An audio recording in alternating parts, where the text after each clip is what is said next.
Hi, I'm Joseph Khateri, realtor in the state of Virginia, and today I will tell you step by step how to buy a property worth under 100K and then rent it out to the government for Section 8. All done with little to no money. I'm making this video since I've gotten probably about 1 million views about Section 8 on my TikTok and thousands of comments asking what websites I'm using, what process I'm doing, how to do it step by step, so here we are. This video should cover every step from start to finish and answer any and all questions. Just a disclaimer, I've never bought in a course and have learned all of this knowledge based off of free information from podcasts, books, TikToks, and articles. I would also keep in mind that it is your duty as a landlord, your responsibility to make both safe and comfortable housing. So don't just be a slumlord. These are real people you're dealing with. It's not just numbers. I also want to say that this process may be slightly different depending on what county or state you're in. I'm just saying how it generally works. So don't go in my comments saying, oh, it's actually a 5% fee instead of 6% in this, and this. Doesn't matter. As an investor, you need to learn to adapt sometimes. Policies change constantly and the world just isn't a ROI calculator. So before we get to step 1, what is the Section 8 strategy that I'm talking about? I'll keep this short. Basically, you buy a sub 100K home and renovate it or just keep it as is in good condition. Once the property is in good condition, you roll in the government housing assistance program and the government puts tenants into your home for you that you can choose. The tenant usually pays around 0 to 20% of the total rent and the government pays you the rest. Okay, now on to the first step. The first step is to save money. I know this is a contradiction to the title, but keep watching. The more money you save, the easier this process gets. You can still do this strategy with little to no money. It'll just take a lot more patience and time, as well as some potential labor and luck. And what better way to illustrate this than with an actual example? Let's go with a traditional purchase of an 80K property with a 20% down payment from a bank. So a 20% down payment would be around 16 grand. A real estate agent, maybe around a $400 fee. Seller usually pays the commission. Inspections, maybe around $1,000 total for a home inspection. I don't think you would need an appraisal, but maybe something like a termite inspection as well, or radon.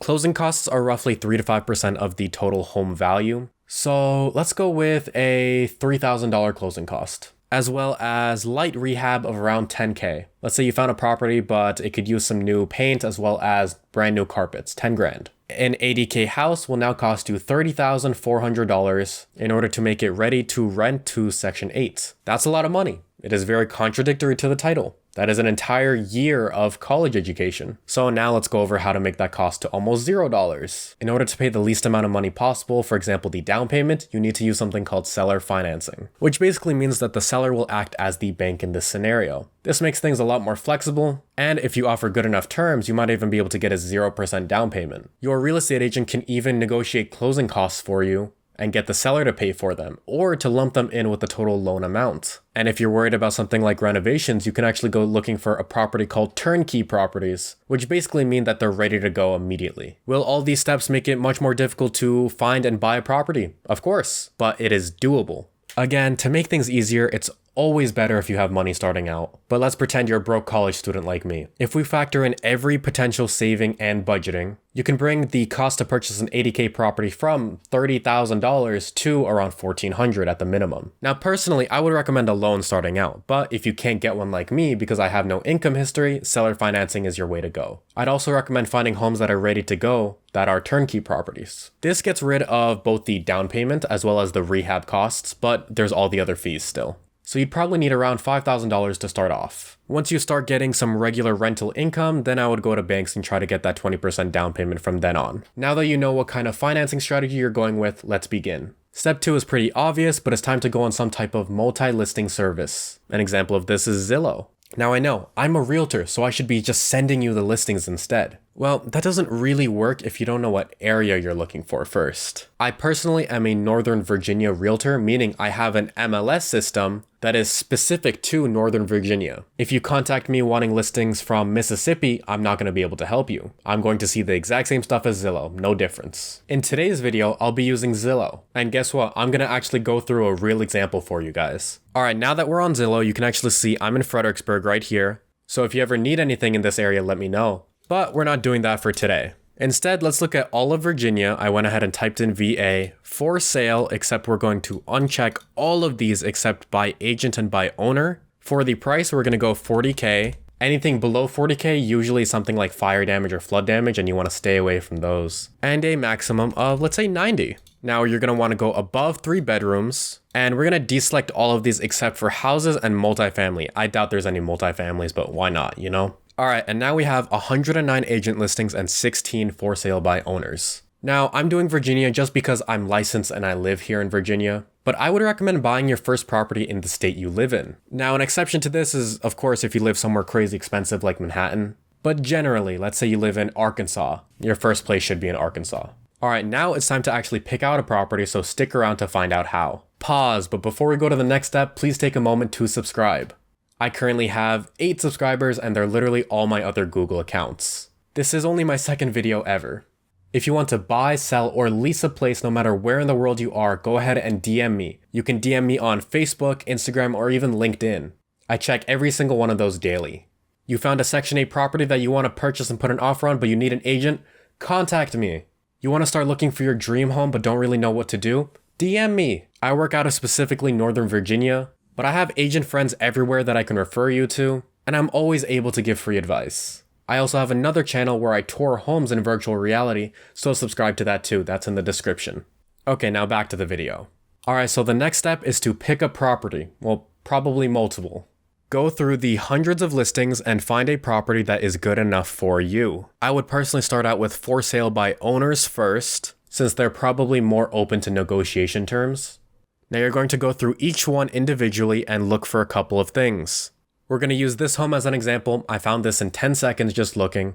So first off, we want to look at nearby homes, check the neighborhood prices. The biggest thing that we don't want is to be the most expensive house in the neighborhood. Now it looks like if we click nearby homes, other than this 38k, most of them are above 100k. Oh, here's another, but that's off market. 98k, 73k, either way, being the cheapest house in the neighborhood is actually a good thing. If you're pretty average among home prices in the area, that's fine. If you're on the cheaper end, even better. And the description, of course, is incredibly important. So anyway, this one seems to be pretty much turnkey. As you can tell, it looks gorgeous, and it even says in the description, great starter home, move-in ready. It has been on the market for 162 days. It is $69,900, 3-bed, 2-bath, about 1,000 square feet. And now it's time to research the neighborhood. You're going to go on this website, city-data.com. And it looks like this is somewhere called Pound, Virginia. A little bit weird. All right, and here it is, Pound, Virginia. So it seems to be an extremely small town. There actually is less than 1,000 people here. Now, this is where things get tricky for what I can and can't say. I do have an active real estate license in the state of Virginia, so I cannot dissuade or recommend certain areas over others. This is an extreme ethics violation and I could lose my license. I'm just going to say that this website is available and to form your own opinions on the city that you're researching. Again, form your own opinions. I cannot persuade you one way or another. All right, so at this point, you should have researched whatever place you're looking at, and all that's left is the numbers themselves. And this is probably the most important factor, so please pay attention to this next step. All right, step 4, do the numbers. This is going to determine how much money you make, and if you're watching this video, chances are you want to make some money. Now, there are 2 main calculators I use. One of them is calculator.net/rental property calculator, and the other is dealcheck.io. Today, I'll be using this one since dealcheck.io is definitely for more advanced investors, and I would actually only recommend using it after you've done a handful of deals already. To start off though, we're going to use this basic calculator. Alright, I went ahead and split my screen and we'll put in all the info. We can take all of this info directly from Zillow, and that includes stuff like the mortgage insurance and property taxes and home insurance. Now, just to be clear, these values are not fully accurate. If you want the true values, I would actually call the local county or your real estate agent to find them out. I would also designate about $300 a month to utilities. So let's go ahead and plug in everything. Let's do a 3.5% down payment, which is what I typically do personally, at a 6.5% interest rate. And it actually seems like in this area, it is a 4.126 average interest rate. So let's actually say around 6%. I am putting the interest rate higher than what it is in that area because when it's time to hand in my offer, a lot of people don't like seller financing, so that 6% is pretty attractive to them. And let's say a $3,000 closing cost with no repairs needed since, again, this is pretty much turnkey. In all honesty, I probably would put aside a few thousand, maybe 3 to 5, just in case something like a broken window happens, but all of that would come up in your inspections.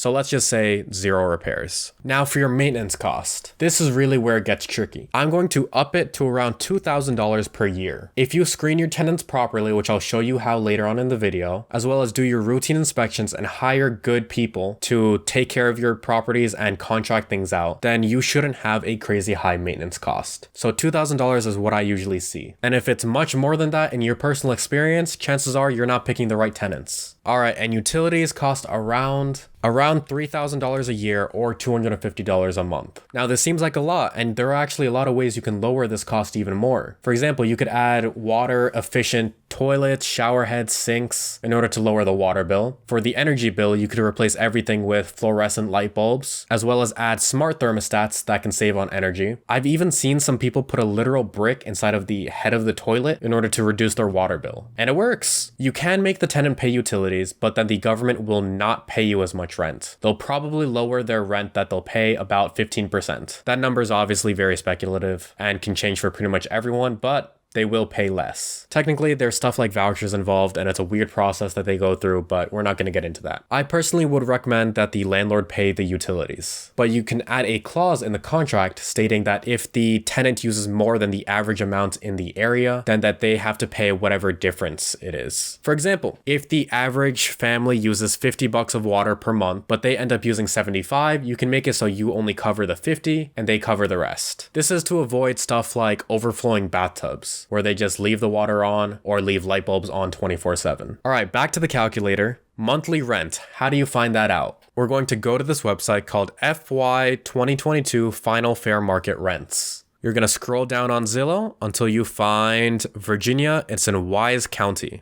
So go to Virginia, we're going to go to Wise County, and a 3-bedroom rents for roughly $1,000. Now, a tip is that if your house is in fairly good condition and very well upkept, then they could actually offer a little bit more than whatever this number says, because they can offer from 90% to 110% of whatever this number is. So if your property is in worse condition, they can offer a little bit lower, but in this case, I believe it'd be about 10% higher. So in this case, we're gonna go with 1050. Now for the vacancy rate, there usually isn't one actually. There is a huge waitlist for Section 8 housing. For example, there are 69 counties in Virginia and only 5 have open waitlists. And this isn't even to get in, this is for the waitlist. I mean, look at that. All of these down here are all closed, and only these 5 are open, one of them actually being Wise County. You can just call the local housing authority and say that you have tenants leaving on the 1st of December, and you can line up tenants to move in right away within a handful of days, as long as you can still pass your inspections. Alright, so the management fee, I actually would personally recommend managing all of your properties on your own until you hit at least 5 units. But sometimes it's just necessary to hire property management, especially if you're in a different state or you have, a full-time career. A property management company usually charges 10% of your rent. I'm going to leave it at 0 since this is a beginner's guide, meaning you're probably going to personally manage the property on your own until you hit around 5. And hopefully you're buying this first one in your state. But again, if you're hiring someone, put in around 10%. Now for the sell price, we obviously don't really know it, but as long as you buy in a decent neighborhood and keep the house in good condition, then chances are your house is going to go up in value. It is very, very difficult to lose money on a house that's already 60K. Unless you really trash the property or, a tsunami hits the neighborhood, it's going to be pretty hard to lose value. All right, and we're going to go ahead and calculate the values. And it seems like we have a 46.05 rate of return. This is unheard of. The S&P 500 in the stock market actually averages only 10%. Now you might wonder, oh wow, our cash flow is pretty slow. Only $200 per month? Yes, you're right. That's your net income, $200 a month. This is how much you get to take home at the end of every month. But there are ways to definitely make your net higher. For example, this $250 thing, that's utilities. Again, there are ways to cut the utilities down. Your maintenance cost, if you have really good tenants that you've properly screened, your maintenance isn't going to be very high. One of my good friends is in Section 8, and he's in a townhouse and takes care of it. I'm pretty sure that landlord probably spends about this much per year. Just a bucket of paint and that's about it. And of course, these 3 things, well, they're pretty mandatory. It's your mortgage, taxes, and insurance. So your actual gross, I don't know why this says net, but your gross is around $570. And even if you do nothing, you're still netting $200 a month with only a 5.5K investment. After the 20 years of building equity in the house, when you sell it, you're gonna make 161K, and you only ever put 5K up front. And again, this was just a random example I found in 10 seconds. If you find the right house, maybe it has one extra bedroom, maybe you can negotiate the home price down 10K. This is $200 income from just a random house I found. I've seen sometimes it get to $500 to $600 per month. Now another tip, this fair market rent right here, since this is in a pretty rural area, very small town, they'll pay a maximum of $1,000. If you go somewhere such as, let's say Richmond, Virginia, you're going to get paid a lot more. The same property, if this was in Richmond, Virginia, would go for $1,400. That the government would pay you, which again would increase your cash flow a crazy amount. Here's just an example, you ready? If we go to Fredericksburg City, which is where I live, a 3-bedroom, look at these numbers. Now obviously not all of them are like that, but it seems like the lowest is $1,490. Can you find a house under 100K where I live? No, but you definitely can in the outskirts of cities such as Pittsburgh, Richmond, you get the point. So now we picked a property, it is mainly turnkey, it is in a decent neighborhood, and all of the numbers work out. What do you do now? Well, now we need to message the agent or landlord. You can almost always find their phone number somewhere on the listing right below the description. Whether it be an agent or landlord doesn't really matter, but this is where you're going to start finding trouble. Now, at properties of this price range, you're going to get a lot of lazy agents because they don't make that much money off of it. You're going to have agents who think, oh my god, my commission is so tiny on this. I'm not going to put all my effort into this and I'm just going to respond to this message when I can. It is extremely rude and unethical when this happens, but it does happen. You might only get around a 40% response rate from agents, but if messaging landlords like this one, it might be higher since it's their personal property. Now, if you're doing seller financing, which is what I'm showing in this video, your response rate might be even lower. They either leave you on red or they simply respond with a flat out no, and this happens around 95% of the time. It becomes a numbers game the less money that you have to work with. So now that you got this number, this is what message you're going to send them. Hello, I'm interested in the property at X address. I'm looking to purchase a property in the area and wanted to know if the owner was interested in taking monthly payments on the property if I paid close to full price with a higher interest rate.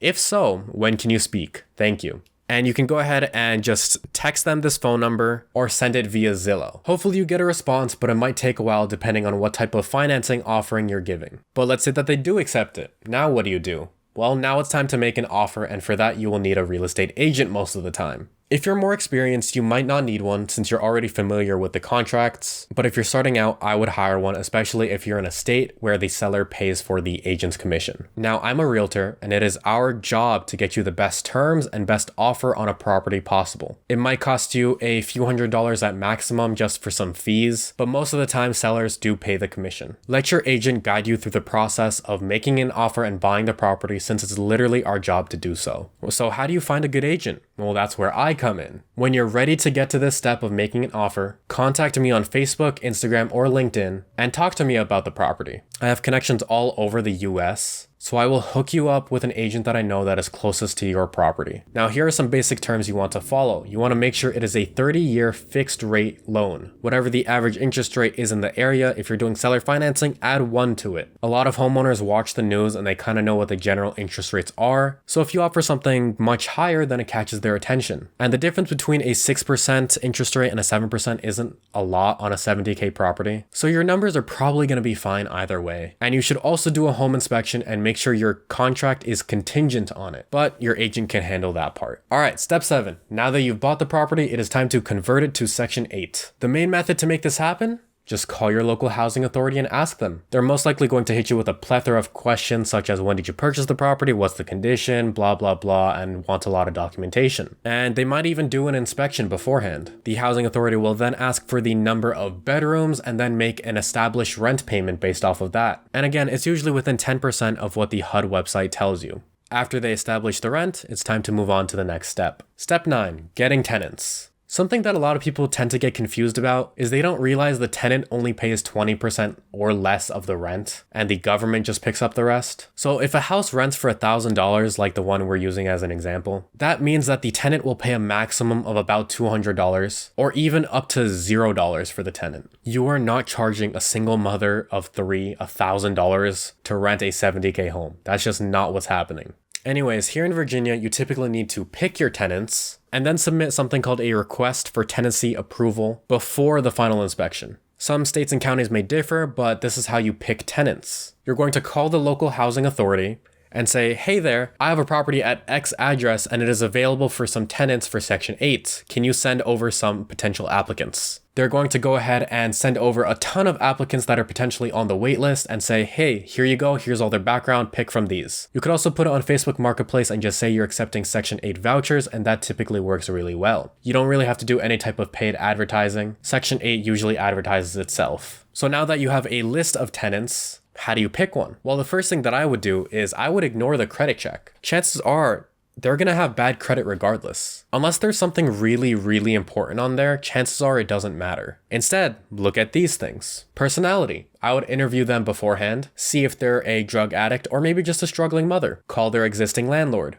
If you call up the landlord and they say, hey, the tenant was pretty decent, they were quiet and cleaned up the place, but they just couldn't afford the rent, that's okay, because guess what? They're not really paying the rent anymore. Look at their car. If it's an older car, maybe with some stains, that's fine. That's how my car is. Just glance at the inside and see if it's filthy or not. Is there trash everywhere? However they take care of their car is usually how they take care of their home. Do an at-home interview. I always find this weird, but it is very effective. Call them up and say, hey there, you guys are one of the final applicants for my Section 8 home. I'd love to be able to talk with you and interview you. Would 6 p.m. today at your current residence work? If they reject it and say no thank you, that's not a good sign. But if they accept it, then that's a good start. You go to their home, sit with them, get a general feel for their personality, trust your gut, and then look around a little bit. If the home is pretty trashed, there's drywall missing, the ceiling fan's broken, that is not a good sign. Yeah, maybe they could have cleaned up all of the laundry and vacuumed beforehand, but they can't get rid of huge structural issues. So maybe you can notice those things or ask an inspector what you should be looking out for. You can also check their records. Section 8 usually has their eviction records as well as criminal background available. You can check for income as well,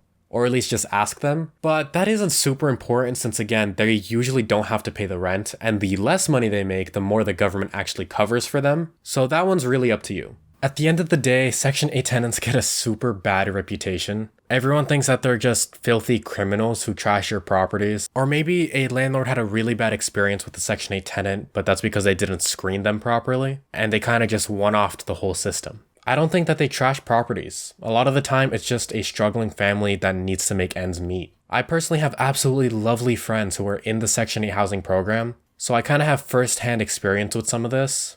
And now we move on to step 8. Passing the actual inspections. So while you were purchasing the property, I told you to do something called a home inspection. Now what I didn't tell you is that the home inspector you should use should be familiar with the Section 8 guidelines. And guess what? The Section 8 guidelines are actually publicly available right here. Here is the actual 8-page inspection checklist that they use. When it was time to purchase, you should have gone through the property with a home inspector and they should at least be familiar with these guidelines. And I would go through that checklist again right after you pick tenants, because before they can move in, you bet your ass that they want to do another final inspection. I would make sure that every single thing on that list is up to date, everything is in working condition, since they will deny you even for stupid things. For example, a doorknob jiggles too much, or maybe the kitchen tiling has a small crack in it. They're gonna fail you. Now hopefully you did your due diligence during the home inspection and already know what needs to be worked on, but just make sure that everything is going to pass. On the day of inspection, show up with a box of donuts and start talking to the inspector. Let them know that you personally want to make sure that everything is in great shape and want to know how you can improve the property further. If you fail, you have to correct these issues within a few days and then get it re-inspected, but hopefully you passed the first time. This inspection happens every single year and it is scheduled, so it's not some type of surprise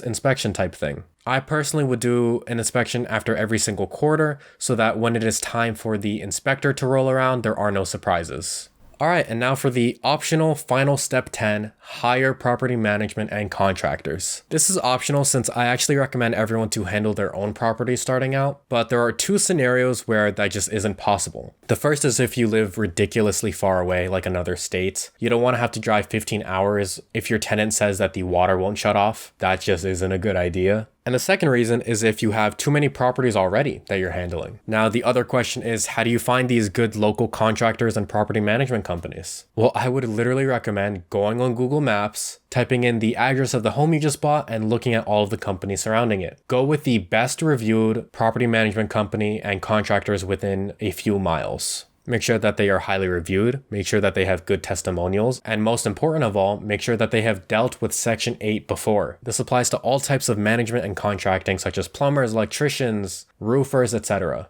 Now, I generally have a rule of thumb where if something can be done by a handyman, do it yourself, and everything else hire the best people in that respective field. For example, a light bulb goes out. Fix it yourself. Are you kidding me? Do it yourself. But if some tiles get loose on your roof, hire the best roofer within your budget that you can find because they will do it both much better than you, and also their work usually comes with some type of warranty, like a 5-year warranty. Just make sure you're not being scammed in the process. You don't want to hire a roofer to make you a new roof and it costs you 50 grand. That just doesn't make sense. Anyways, I think that's everything.